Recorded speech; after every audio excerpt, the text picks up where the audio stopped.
मानहियो जान से छोड़बो नहीं आसान से मरलो पछीन के ले अइबो भगवान से।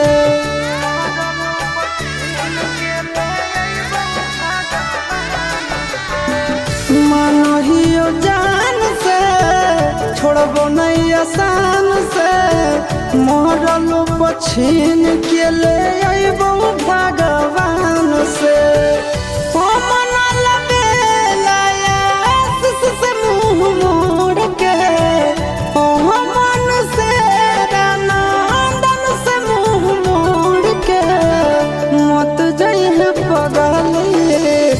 पगला के छोड़ के मत जाइए